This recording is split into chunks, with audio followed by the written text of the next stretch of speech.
just go back to, I'm afraid I don't have the inquiry number for the document, the Cabinet meeting of the 30th of June 2020, where there was a reference, and I appreciate you weren't part of the conclusion, you were there taking notes, observing, advising, whatever.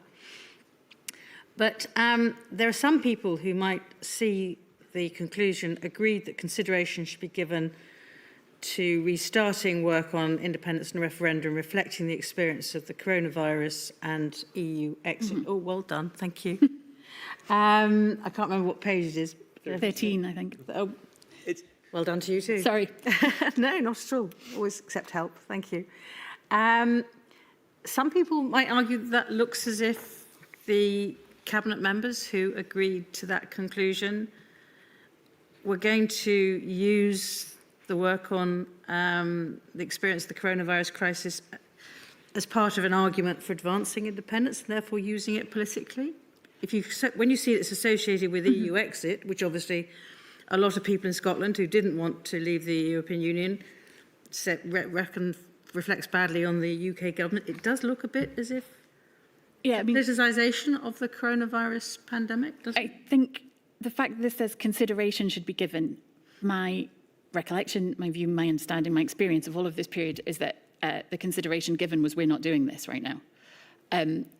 There is subsequently, much after this, there has been a lot said and reflected on about the way in which people in Scotland looked to the Scottish Government to provide the leadership in the COVID pandemic and what they then felt about the constitutional situation. But our actions were not designed to produce that result.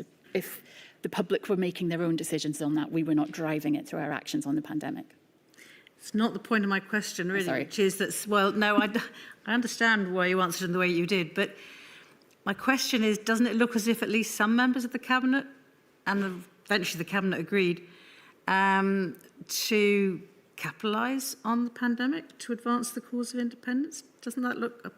So, as I say, the consideration given to this was not done at this time. No, but I think if you take the discussion that we had earlier about the difficulties of funding and financing the mitigations required for applying public health interventions, that was at times, not in our presentation of it at that time, but it did show, and arguments could be made at a later date, that there was a hampering that would not have been there had we been independent.